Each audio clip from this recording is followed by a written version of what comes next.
Bonjour et bienvenue. Alors, acheter une voiture électrique en Israël, c'est une très bonne idée, surtout pour le portefeuille.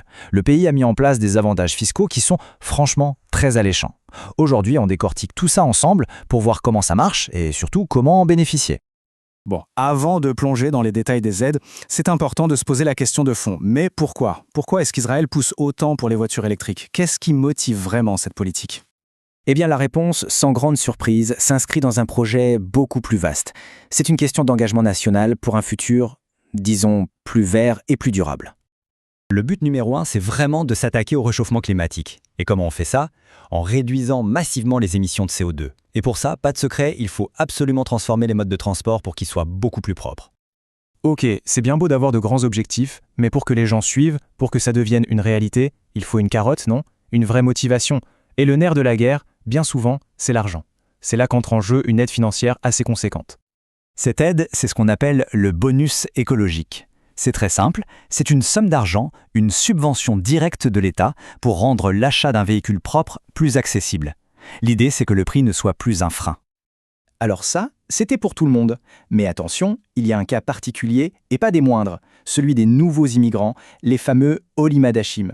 Pour eux, il y a un avantage en plus, et il est vraiment significatif.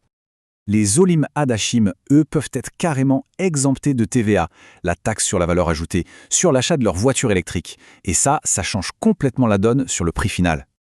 C'est une mesure très maligne en fait, parce qu'elle fait d'une pierre deux coups. D'un côté, on donne un vrai coup de pouce financier aux nouveaux arrivants pour faciliter leur installation, et de l'autre, on les oriente directement vers une mobilité plus verte. C'est gagnant-gagnant. Bon, on a parlé des particuliers, des nouveaux immigrants, mais il ne faut pas oublier les entreprises. Elles aussi ont un rôle crucial à jouer, et le gouvernement l'a bien compris. Alors, qu'est-ce qui est prévu pour les encourager ? Pour elles, le système est un peu différent. On parle de crédit d'impôt. En gros, quand une entreprise investit dans des voitures électriques, elle peut déduire une partie de cette dépense de ses impôts sur le revenu.